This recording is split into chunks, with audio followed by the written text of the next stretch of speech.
A supremacia de Cristo.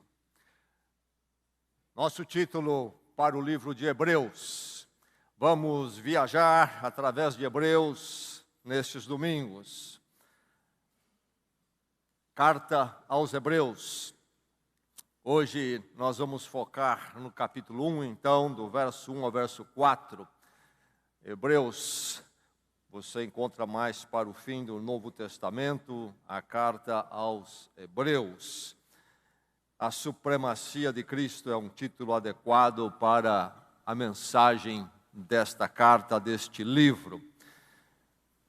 Nós vamos focar no capítulo 1. Vamos, de antemão, já destacar um verso para nós, aqui nesse texto todo, no livro todo de Hebreus, um verso-chave. É o verso 3, Hebreus 1, 3, que diz assim: o Filho é o resplendor da glória de Deus e a expressão exata do seu ser, sustentando todas as coisas por sua palavra poderosa. Depois de ter realizado a purificação dos pecados, ele se assentou à direita da majestade nas alturas. O verso, então, que destacamos neste livro, enquanto nós estivermos ou pensarmos nos próximos domingos. Vamos ao texto, então, Hebreus 1, de 1 a 4. Abra na palavra de Deus, acompanhe na palavra de Deus.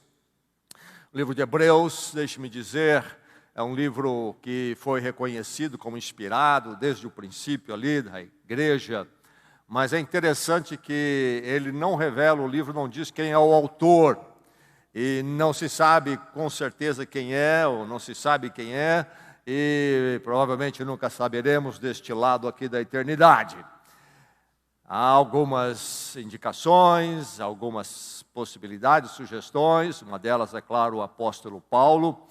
E houve uma menção de que seria ele lá no 3º século já, Clemente de Alexandria, ali do líder da igreja, teólogo, pensador na igreja de Alexandria, centro de pensamento grego, mas no Egito, fundada a cidade de Alexandria, fundada em homenagem a Alexandre, o conquistador grego, mas que chegou então ao Egito, e lá foi estabelecida essa cidade. Bem, Clemente de Alexandria sugeriu que Paulo é o autor, mas ele escreveu em hebraico, e Lucas, o médico, seu auxiliar, traduziu para o grego. Então, o texto que teríamos, original Novo Testamento. Outros dizem que é Apolo. Apolo é esse personagem que surge ali no livro de Atos, e ele vem de Alexandria, e é dito que ele é eloquente, e ele tem um grande conhecimento, e talvez ele poderia ser o autor deste livro. Uma coisa que chama a atenção dos eruditos, dos linguistas, é que este livro tem duas coisas que o destacam. Uma ele é de uma retórica muito elaborada. Quem escreveu tinha um domínio desta ciência dentro da cultura grega, que é a retórica, falar bem, expressar bem. Em segundo lugar, é um grego que, em termos gramaticais, linguísticos, é de alta qualidade. Aí está o livro de Hebreus, mas é a palavra de Deus, sempre reconhecido pela igreja, e quando nós lemos, vemos que realmente é a palavra de Deus. Vamos ouvir então a palavra do Senhor em Hebreus capítulo 1, de 1 a 4. Vamos receber a palavra com alegria e atenção nesta manhã, quando esse texto há de nos desafiar a pensar um pouco mais, é um texto com profundidade, com conceitos elevados, e que nesta manhã então a sua mente esteja bem disposta, preparada pelo Espírito Santo para receber com atenção, concentração, esta palavra e ser abençoada. Ouçamos a palavra do Senhor. Há muito tempo, Deus falou muitas vezes e de várias maneiras aos nossos antepassados por meio dos profetas. Mas nestes últimos dias, falou-nos por meio do Filho, a quem constituiu o herdeiro de todas as coisas, e por meio de quem fez o universo. O Filho é o resplendor da glória de Deus e a expressão exata do seu ser, sustentando todas as coisas por sua palavra poderosa. Depois de ter realizado a purificação dos pecados, ele se assentou à direita da majestade nas alturas, tornando-se tão superior aos anjos, quanto ao nome que herdou é superior ao deles. Mais uma vez a palavra do Senhor. Há muito tempo Deus falou muitas vezes e de várias maneiras aos nossos antepassados por meio dos profetas. Mas nestes últimos dias falou-nos por meio do Filho, a quem constituiu o herdeiro de todas as coisas e por meio de quem fez o universo. O Filho é o resplendor da glória de Deus e a expressão exata do seu ser, sustentando todas as coisas por meio da sua palavra poderosa. Depois de ter realizado a purificação dos pecados, ele se assentou à direita da majestade nas alturas, tornando-se tão superior aos anjos quanto ao nome que herdou é superior ao deles. Acabamos de ouvir a palavra de Deus. A história diz que o sujeito ouviu falar sobre o papagaio, uma ave que aprendia a falar, ficou muito curioso, não conhecia. Disse ao seu amigo que queria ter um, ia procurar ter um, porque queria ver ter uma ave que conseguia falar, não é assim que a história diz? E ele então, trapaceado, comprou uma coruja como se fosse papagaio, não é? E ele ficou com a coruja em casa lá uns 15 dias, encontrou seu amigo, contou que havia comprado papagaio, mas era uma coruja, ele não sabia. E o amigo perguntou, não é? E o papagaio está falando, ele disse, não, mas ele pensa muito. Alguns pensam em termos de Deus nessa direção. Podemos lembrar o filósofo Aristóteles, grande pensador grego, na linha ali dos três grandes, Sócrates, Platão, Aristóteles, do 4º século antes de Cristo. Aristóteles, no seu sistema muito elaborado, metafísico, estabeleceu que havia necessidade e não tinha como se fugir do fato que há uma primeira causa, que ele vai identificar então com a ideia, o conceito de Deus. Primeira causa, porque tudo é causado, não é verdade? Nada causa a si mesmo, tudo vem a existir porque alguém mais moveu. Eu, por exemplo, não causei a mim mesmo a vir a existir, a ser. Então, há de haver a primeira causa, ele estabelece Deus como essa primeira causa. A causa não causada, diz ele, é o ponto necessário para se fazer sentido de tudo do ponto de vista metafísico, da realidade das coisas.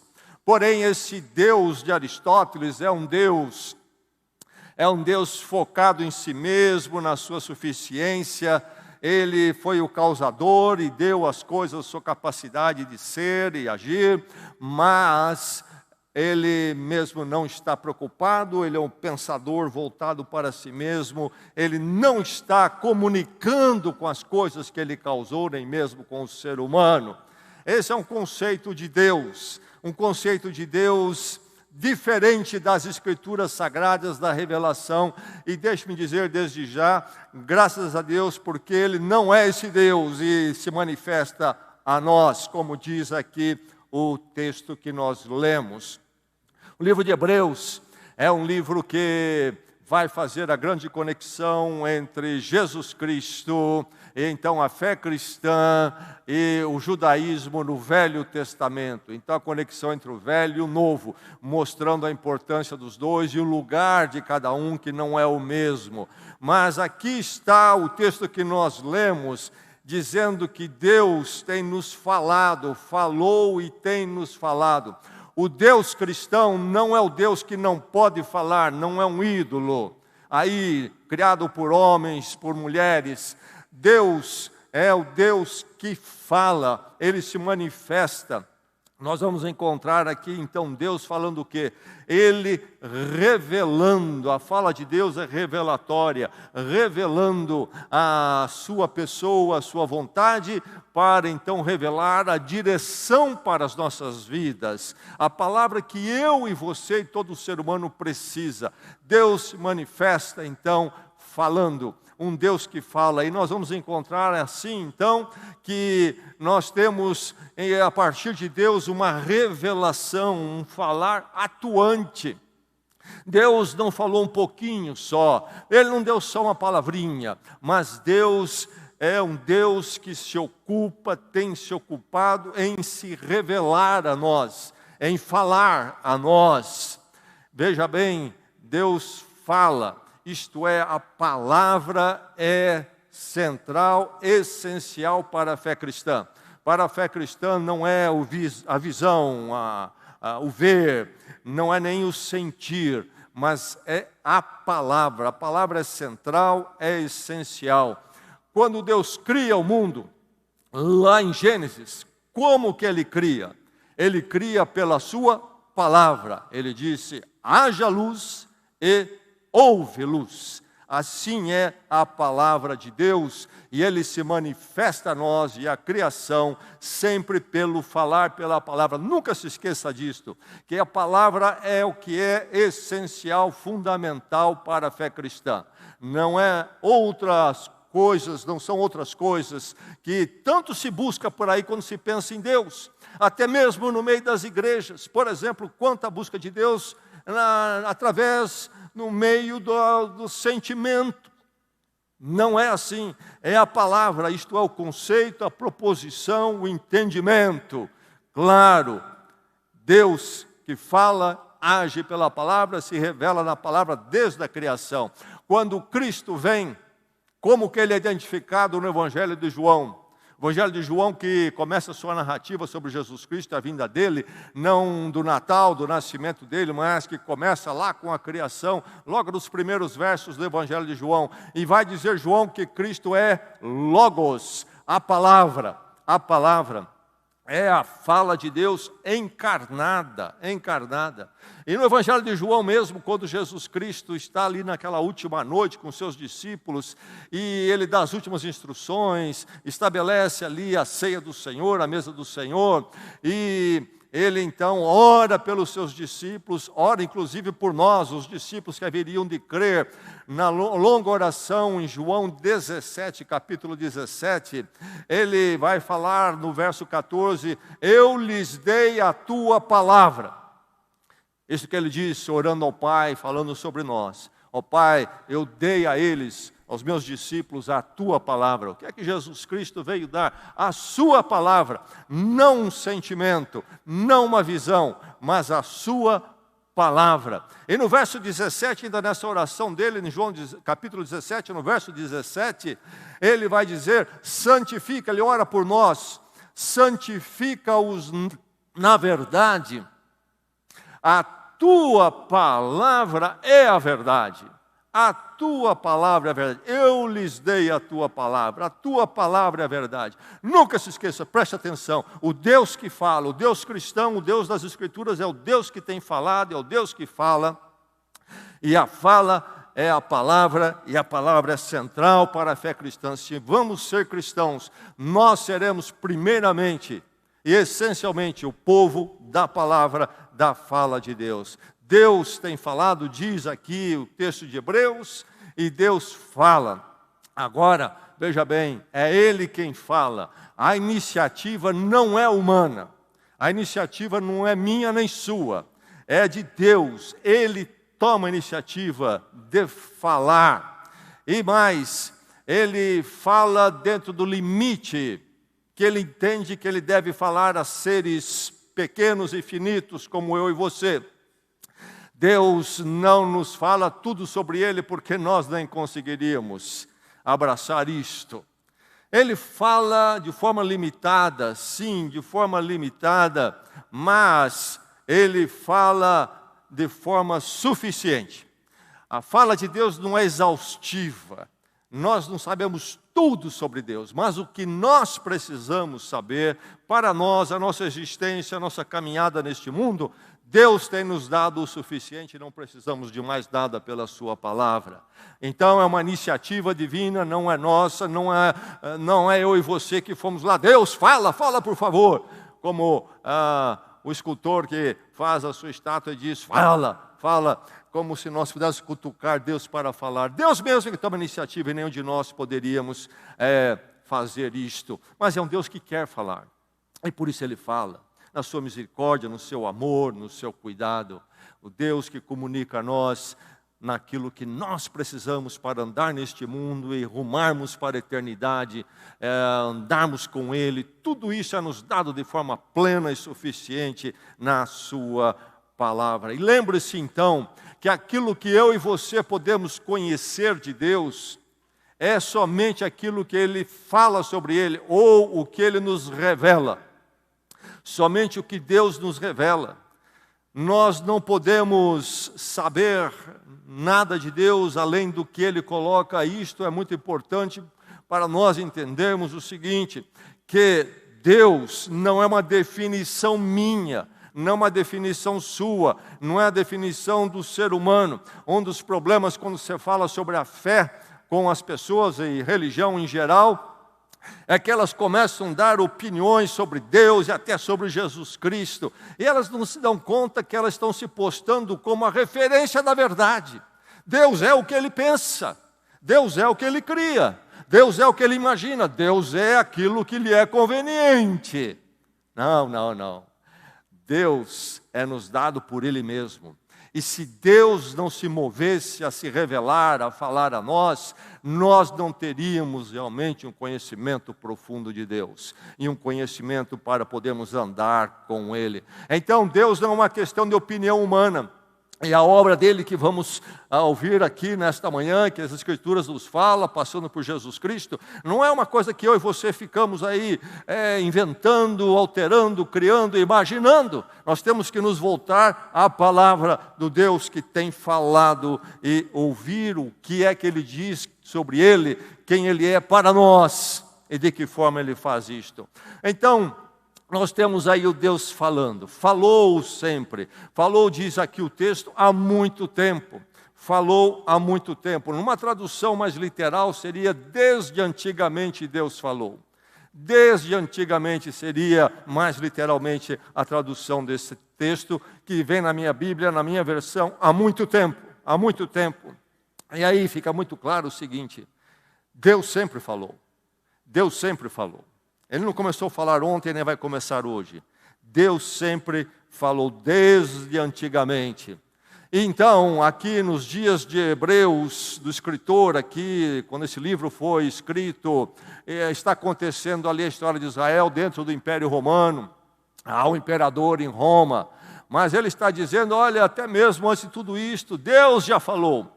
Falou desde a criação, quando Ele cria pela sua palavra. Há muito tempo, desde antigamente, muitas vezes, Deus não deu uma palavrinha aqui e outra ali, mas há todo um falar de Deus dentro da história humana, a história da revelação de Deus, Deus se revelando, Deus tornando-se conhecido na sua vontade para aquilo que nós precisamos. E diz mais, falou de várias maneiras, muito criativamente.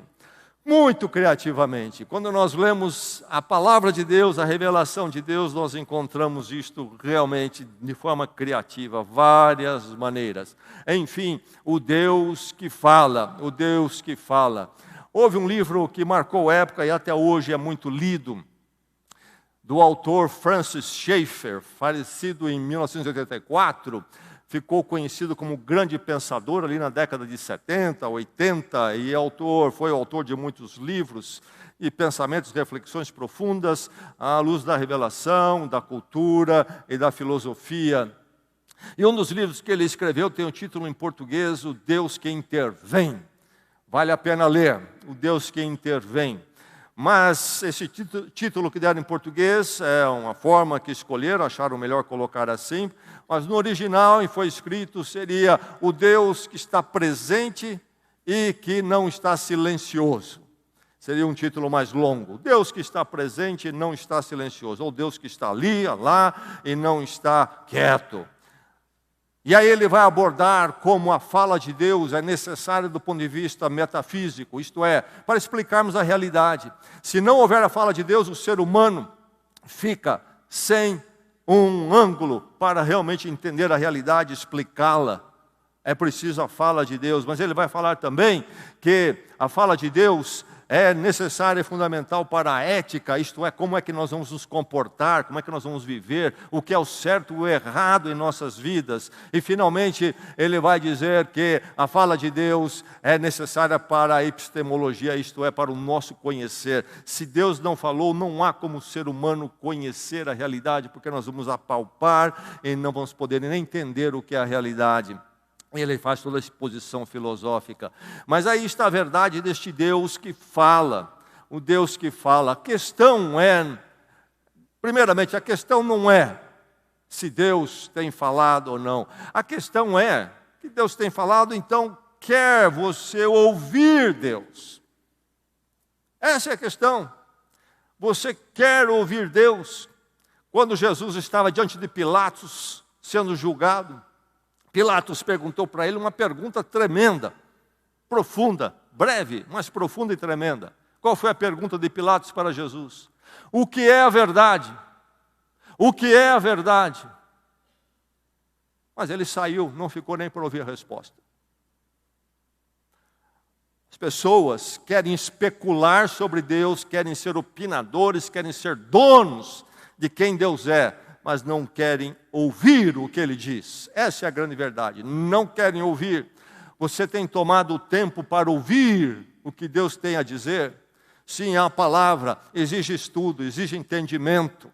Mas toda a área de conhecimento é assim. Nenhum de nós começou sabendo tudo. Aquilo que sabemos hoje, começamos engatinhando. E haveremos de entender e nos aprofundar na palavra, por exemplo, aqui em Hebreus. Você tem tomado tempo? As pessoas querem tomar tempo para ouvir Deus? A maior parte, não. É muito trabalhoso, é muito difícil. Eu fico ali cansado e eu prefiro ficar ouvindo música, vendo uns filmes, batendo uns papos, especulando, mas realmente entender a voz de Deus, que exige tempo e disciplina. Eu não quero, não me chame para estudar a palavra, porque eu não vou dar tempo para isto, eu não vou dar tempo para ouvir a palavra. Quantos crentes assim ficam rasos, porque não têm o aprofundar naquilo que Deus é, segundo a sua palavra. Enfim, a fé cristã torna necessário ouvir-se a fala de Deus, ouvir a revelação, aquilo que Deus nos revelou a nós sobre Ele e o caminho dEle para nós. É necessário, se não ouvirmos, nós vamos ter problemas. Mas enfim, é o Deus que fala, tem falado, é esta revelação atuante. Deus não ficou quietinho, não, durante toda a história, falando, e ele vem com aquela revelação preparatória, não é preparatória, diz, ele falou no passado, há muito tempo, pelos profetas, falou aos nossos antepassados pelos profetas, e a palavra profeta dentro do judaísmo e o livro de Hebreus foi escrito para crentes que eram de origem judaica, mas também com pensamento helênico, pensamento da cultura grega que havia dominado o mundo e continuou a dominar a cultura mesmo durante o domínio e império romano. Mas enfim, profetas quer dizer o que dentro do pensamento hebraico? É o Velho Testamento, é as escrituras antes de Cristo. Então Deus falou pelos profetas. Esta revelação que é preparatória. Deus sempre presente e agindo na história, falando pelos profetas. O conteúdo da revelação preparatória, o Velho Testamento. E o que é que nós encontramos no Velho Testamento? Nós encontramos promessas e direção. A promessa de Deus e direção. Promessas que estão alinhadas com a promessa maior, que seria a vinda do Messias. O Messias. Então, este é o Velho Testamento. E é, então, um livro que dá direção e sentido para a história da salvação. A humanidade vai rolando, vai acontecendo, e os poderes vão aí disputando espaço, um cai, outro levanta.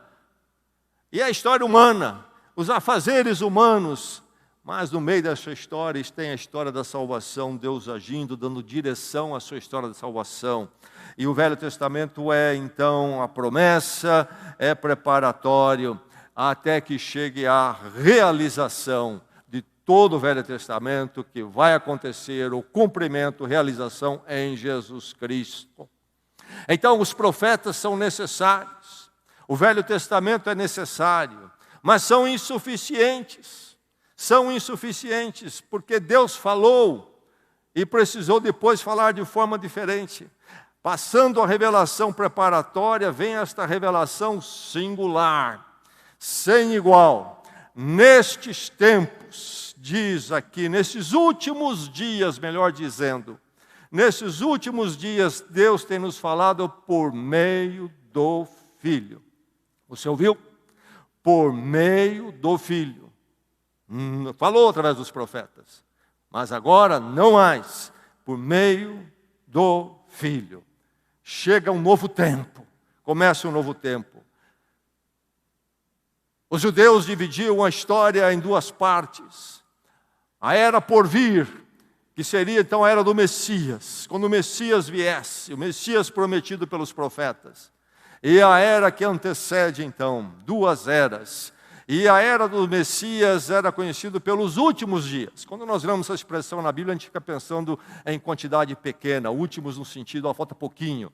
Mas o conceito realmente não é uma questão de quantidade, mas de que é uma questão de ordem, de sequência. Último no sentido daquele que vem depois e é final. Últimos dias, a era do Messias.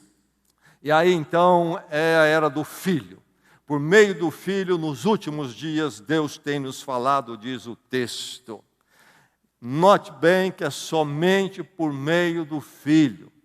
Há uma exclusividade. Deus não falou por meio de Jesus Cristo, um pouquinho por Maomé, e um pouquinho por Buda, um pouquinho por Allan Kardec. Não, é somente por meio do Filho e somente Ele. Deus não nos falou de outro modo. É algo exclusivo, somente por meio do Filho.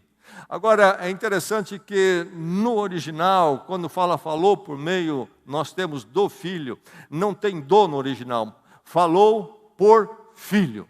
Falou por Filho. Uma construção possível na língua grega, que não é possível na nossa língua, mas quando nós pensamos, nós conseguimos captar o que eles queriam dizer com isso. Os linguistas nos apontam que isto quer dizer que se ele falou através dos profetas, agora ele falou através de um agente que tem a condição de filho. Então, quando não tem este artigo, a preposição e o artigo do, a ideia é de qualidade, está indicando uma qualidade. Falou de forma filial, falou o filho agora. Então, é uma fala diferente, é uma fala que nunca houve igual, nenhum profeta pôde falar filialmente, não era filho de Deus nesse sentido aqui. Então, é uma ideia de único, filho aqui é inigualável, é único, não há outro. Nós somos chamados também filhos de Deus, mas adotados em Jesus Cristo através do perdão, reconciliação em Cristo. Mas nenhum de nós é chamado de o Filho nas Escrituras. Esta condição especial que pertence a Deus, revelado a nós em Cristo, o Deus Trino, o Deus Filho Jesus Cristo. Mas enfim, esta revelação singular, somente por meio do Filho, a exclusividade do Filho. E então é suficiente também. Deus nos falou por meio do Filho, ponto final. Porque não precisa falar mais nada além de nos falar pelo Filho, quem o Filho é e quem o Filho fez, aquilo que Jesus Cristo é, aquilo que Jesus Cristo fez. E mais, nesses últimos dias, isto é, nesta era final da obra de salvação de Deus, da história da humanidade, a fala do Filho é definitiva, é a realização.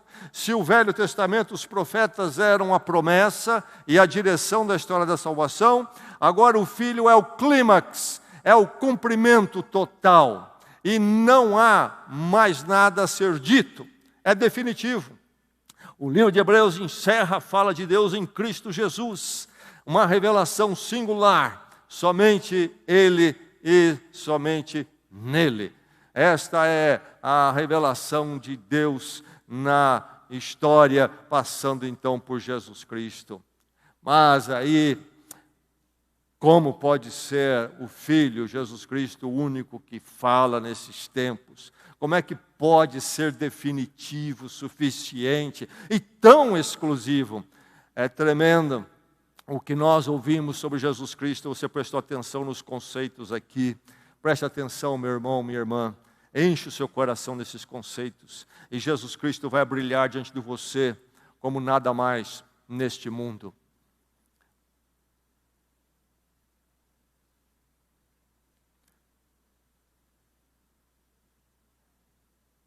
A revelação em Jesus Cristo é uma revelação singular, sim, mas também é incomparável. O que é que o texto canta sobre este Filho, que é a fala de Deus definitiva, exclusiva para nós? O que ele canta, ele diz que ele é o herdeiro. Deus o constituiu herdeiro. Herdeiro do quê? Olha a abrangência de todas as coisas, isto é, nada está fora dele e daquilo que pertence a ele. E o conceito aqui de herdeiro não é exclusivamente, havia outras palavras, ou palavra para falar da herança familiar, mas aqui é herdeiro no sentido de tomar posse daquilo que é legal, aquilo que é direito legal. E mais, na cultura judaica bíblica daqueles tempos, herdeiro era um só. O pai teria muitos filhos, mas o mais velho haveria de herdar todas as coisas. Então é diferente do nosso conceito, onde se distribui. E aqui então Jesus é constituído herdeiro de todas as coisas. E não somente de algumas, mas um herdeiro pleno. Ele tem direito sobre tudo, sobre as nossas vidas, sobre o universo, tudo que pudermos ver e imaginar. Esta revelação é incomparável, o Filho é incomparável, não há nada igual. Quem é comparável àquele que é o herdeiro de todas as coisas? Mas o texto vai mais longe. O texto nos diz que esta revelação incomparável, Jesus Cristo, é o Criador por meio de quem, diz o texto, fez o universo. A ciência até hoje debate a questão da origem do universo. Havia um conceito, veio outro no Big Bang, agora já estão se tentando reformular o Big Bang, enfim. Mas a Bíblia nos dá que Deus criou em Cristo o universo. Lá em Gênesis novamente, Deus fala. E Jesus Cristo é apresentado a nós como a fala de Deus, a comunicação de Deus a nós. É a pessoa que comunica-nos a presença de Deus. Então, Cristo estava presente na criação. Quando Deus fala, é o Deus triuno agindo. Deus querendo criar, Deus criando através do Deus Filho, Jesus Cristo, a palavra. Por meio de quem fez o universo. Ora, quem é que faz o universo a não ser Deus? Como escaparmos da verdade de que Cristo é Deus conosco, Cristo é divino? Se temos essa afirmativa, por meio de quem fez o universo. E é interessante que na colocação gramatical aqui, quando diz que ele é o herdeiro, diz depois que criou o universo, está em contraposição adversativa. Sim, podemos pensar em ele ter herdado, mas antes de herdar, ele também já era o Criador de todas as coisas. E a tensão caminha nessa direção, por meio dele, por meio dele.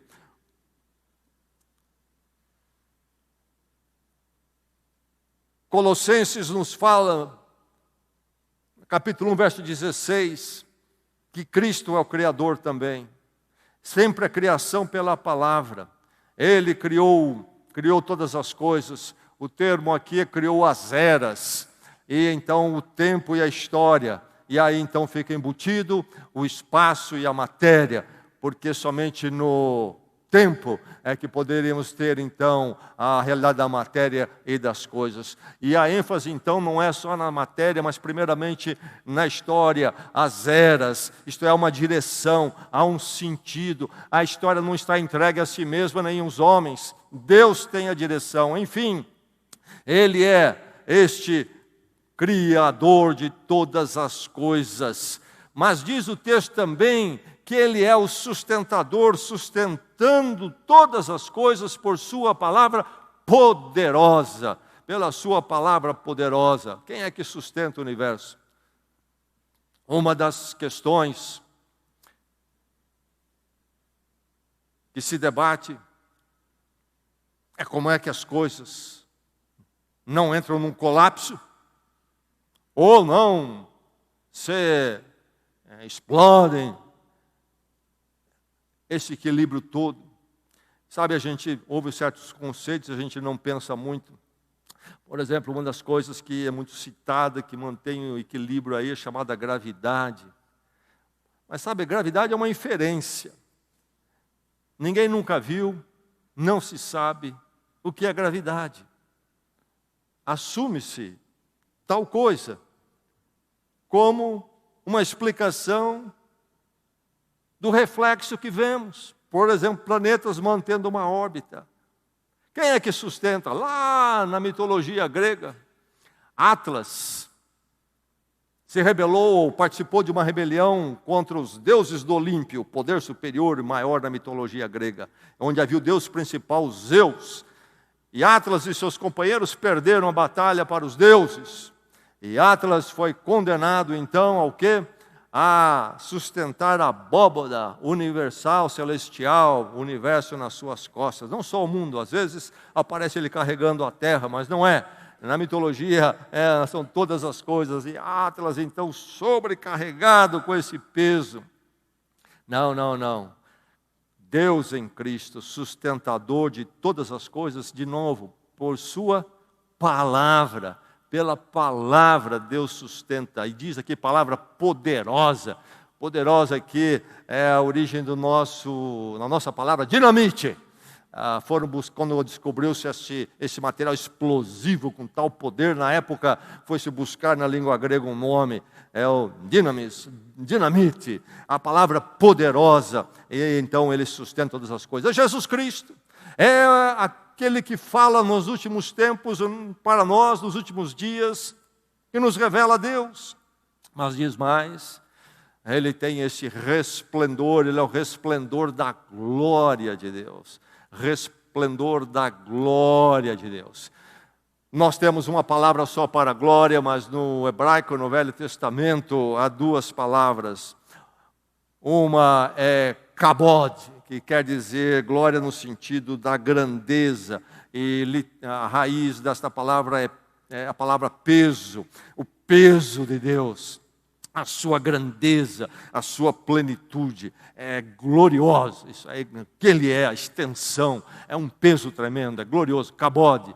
Mas quando este peso, este kabod, essa glória em quem Ele é manifestada, aí então há a presença da glória de Deus, no outro termo que é Shekinah, isto é, a radiância, o brilho que emana dessa grandeza de Deus. E aqui então o texto está se referindo exatamente a isto. Esta presença de Deus manifesta, sentida, esta luz, porque a glória do seu ser em si se torna presente e conhecida e nos impacta com um resplendor tremendo. Este é Jesus Cristo, resplendor da glória de Deus.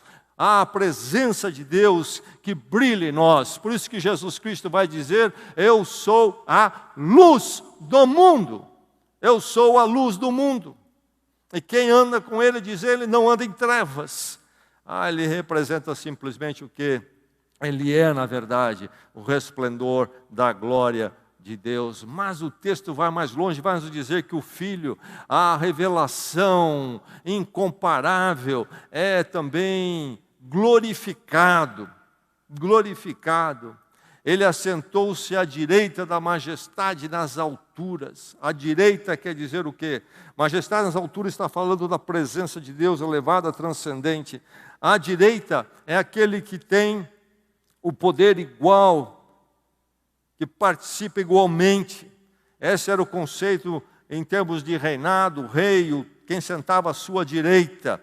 E aí está Jesus, então, nesta majestade mais elevada possível, e assim é glorificada. Mas o texto diz que ele é não somente o resplendor e este glorificado, mas ele é a expressão exata de Deus, do seu ser, a expressão exata. É interessante notar que a palavra expressão aqui é nossa palavra caráter. Caráter, nossa palavra caráter não vem do latim, vem do grego. E aqui no original, no grego das Escrituras, é exatamente a palavra caráter, que nós temos no português apenas com a adaptação de se colocar letras do nosso alfabeto. O alfabeto grego é um pouco diferente, ou bastante diferente, mas para dar os mesmos sons em nossa língua, trocou-se as letras onde foi preciso. Então, é a palavra caráter. O que é caráter? Aquilo que marca a pessoa. É aquilo que marca a pessoa. Por isso que nós temos palavras derivadas como caracterizar, isto é, dar as marcas de identidade daquilo que é ou deve ser. Enfim, o texto diz que ele é a expressão, ele é o caráter de Deus. E nós conhecemos a ideia de estamparia. Esse é o conceito aqui. Quando a palavra caráter acontece no grego, não é no nosso sentido de falar da pessoa, da sua reputação moral, mas a ideia era muito concreta no sentido da estamparia. Quando você tem, por exemplo, o carimbo, e você bate o carimbo, e aquilo que está no carimbo é representado, reflete exatamente no papel. Quando se faz, por exemplo, moedas, é da mesma forma, era assim na antiguidade, continua da mesma forma, você tem a forma e quando você pressiona o metal, então o que está na forma vai ser exatamente o que está no metal. Então Cristo é o caráter. Quem viveu o tempo da máquina de escrever entende bem isto aqui. Os caracteres que estavam no tipo, cada bracinho da máquina de escrever tinha uma letra. Então todos ali numa semicircunferência iam para o papel e conforme batia, gravava no papel. Cristo é simplesmente isto. É a expressão, o caráter de Deus. O caráter de Deus. Diz aqui, é a expressão exata, não parcial, não imperfeita, mas exata. E a palavra exata, na verdade, aqui é a substância de Deus. Que revelação! Que revelação incomparável, expressão exata, glorificada. E aí a superioridade aos anjos, tão superior aos anjos quanto o nome que herdou é superior ao deles. Uma superioridade que não tem comparação, então é isto que a expressão quer dizer. Porque este falar dos anjos aqui, no período entre o fim do Velho Testamento com Malaquias até a vinda de Jesus Cristo, que dá um período de uns 400 anos, muita coisa se desenvolveu no pensamento judaico, e uma delas foi uma ênfase muito grande em anjos, o trabalho de anjos, inclusive surgiu o conceito de anjo da guarda e contato com anjos, etc. E isso está permeado na sociedade até hoje, uma fascinação com anjos que não é bíblica. E então começou a se dizer, inclusive, que quando Moisés recebeu de Deus a lei e deu para o povo, muitos séculos antes, os anjos teriam participado dessa mediação. Sim, anjo quer dizer mensageiro, então Deus usou às vezes anjos na sua obra, mas não é no sentido em que eles são, então, necessários e são fundamentais para a revelação de Deus. Por isso vai dizer aqui que aquilo que Jesus Cristo é e a revelação que Ele fez não depende, não tem nada a ver com ninguém mais, nem com o ser humano, nem mesmo com anjos. Muito acima, independente e suficiente. Deus, para se revelar, ou quando Ele se revela em Jesus Cristo, no Filho, Deus revela no Filho, ponto final. Não foi com a ajudinha de anjos ou nem de outras coisas. Então, esta exaltação de Jesus Cristo acima até dos anjos. E ele recebeu um nome. Um nome. Para nós, nome tem um peso, um sentido, quando fala de nome de pessoas, um sentido fraco. É mais para distinguir você dele, ele de você. Por isso temos nomes.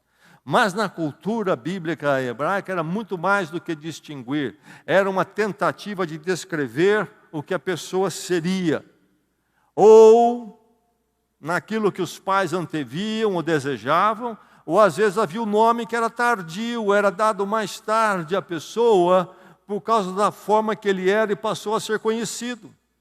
Então o nome é muito mais a própria pessoa. A própria pessoa. E ele recebeu um nome, então, ele é. Não é só que ele é diferente, mas ele é em si muito melhor ou superior aos anjos. Aliás, essa palavra melhor ou superior vai aparecer 13 vezes em Hebreus, falando sempre de Jesus como superior, melhor. Ele recebeu este nome, diz ele, muito mais excelente, muito mais sublime, acima de todas as coisas. A revelação incomparável. Deus da revelação atuante, Ele fala, Ele tem falado, falou de forma preparatória no Velho Testamento, e Ele falou de forma, então, singular, através ou por meio do Filho, e finalmente, então, podemos ver que Ele fala, Ele nos revela a si mesmo no Filho, numa revelação incomparável. Não há nada como o Filho, não há nada como Jesus Cristo. Jesus Cristo basta ler isto aqui para você saber que Ele não é mais um guru que surge para arrebanhar alguns seguidores. E, inclusive, textos como estes nos coloca numa encruzilhada difícil em relação a Jesus Cristo, um grande dilema. Porque o texto fala tudo isso sobre Ele. Tremendo. O que fazer com Jesus Cristo? Só há duas opções. Alguém que diz a si mesmo tudo isto, ou sobre quem é dito tudo isto, se não for verdade, é um dos maiores embusteiros, enganador, que abusou daquilo que é sublime, tremendo e transcendente. Foi um megalomaníaco confuso, quem sabe. Esqueça Jesus Cristo. Nada de ficar colocando ele num panteão de igualdade de deuses e de fundadores de religião. É único, é incomparável. Ou então, vamos dizer, realmente é. E aí a única coisa que eu posso fazer é abandonar tudo e a todos e me render plenamente a Ele. Porque se Ele é este herdeiro, este criador, este sustentador, Ele é o esplendor da presença de Deus, da glória de Deus, Ele é a expressão exata do ser de Deus, simplesmente glorificado, sentado à direita na majestade, nas alturas, e então superior até, com nome, um ser superior a anjos. Quando eu olho tudo isso sobre Jesus Cristo, o que eu tenho que fazer, a única coisa que eu posso fazer é cair diante dEle e me render plenamente. Mas posso eu fazer isto? Quando eu olho esses aspectos incomparáveis de Jesus Cristo, essa revelação de Deus que chega até nós, quem somos nós para esta revelação? Quem somos nós para o Filho, tão glorioso, transcendente? Simplesmente Deus conosco. Deus conosco. Muito distante de mim. Mas aí é que vem a palavra de Hebreus aqui, dizer que Ele é incomparável, porque Ele é incomparável como purificador. Purificador. Jesus Cristo, a revelação de Deus, o Filho, não é apenas a grandeza de Deus, a glória de Deus entre nós, a presença de Deus, mas é essa grandeza manifesta de forma acessível, numa forma que nos busca. Ele vem como purificador. Diz que Ele, então, é exaltado depois de ter realizado a purificação dos pecados. Depois de falar, então, de Deus como revelado em Cristo na sua grandeza, glória, autoexistência, sustentador, Ele vem falar do Deus em Cristo humilhado, aquele que se torna um de nós, aquele que, então, se identifica conosco, nas nossas dores, no nosso vazio.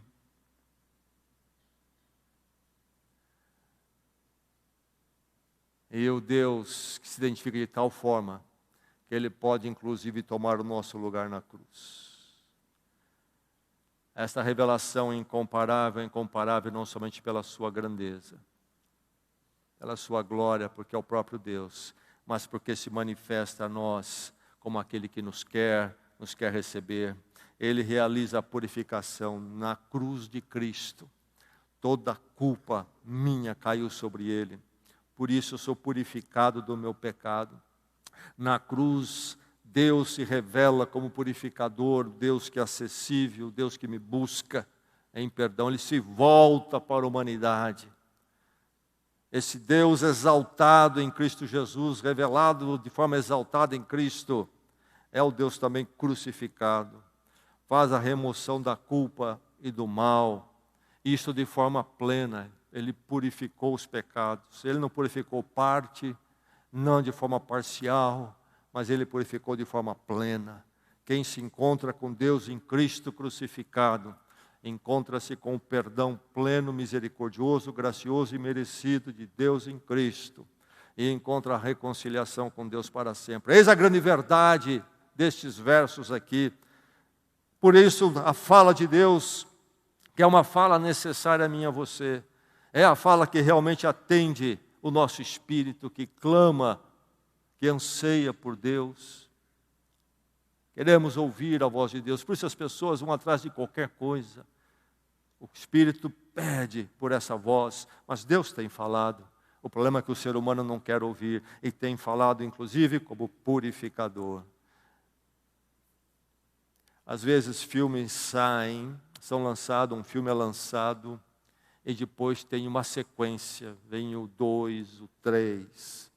Às vezes livros são lançados, e depois tem sequência. Por exemplo, Harry Potter fez sucesso aí, saiu um, depois saiu outro. Tem o filme Guerra nas Estrelas, saiu um, depois saiu outro. Sempre há mais um, há mais um. No princípio do telefone celular, eu comprei um, e logo ouvi falar que então já havia um modelo melhor, e pensei, preciso me atualizar, comprei então um novo, me desfiz do velho. Deu um ano depois, disseram, não, agora tem um outro. E eu, de novo, me desfiz do velho, tomei o prejuízo, o telefone funcionava, precisava atualizar, não é? Então, perdi aquele telefone, peguei um novo. Aí, finalmente, eu caí em mim mesmo. Isso aí não tem fim. Esse pessoal sempre vai me dar uma trapaça. Eles sempre terão mais um telefone novo, diferente. A sequência vai embora. O que nós estamos ouvindo aqui em Hebreus é que a revelação de Deus em Cristo Jesus, o Filho, é plena, é suficiente, é conclusiva. Por ser plena e suficiente, não precisamos de sequência. É final.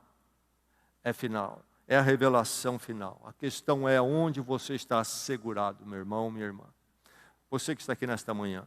Sua vida está assegurada no quê? Na sua opinião sobre Deus, na opinião que você ouviu na televisão, na roda de amigos, ou está na revelação, Deus que tem falado, nos falou e nos fala através de Jesus Cristo.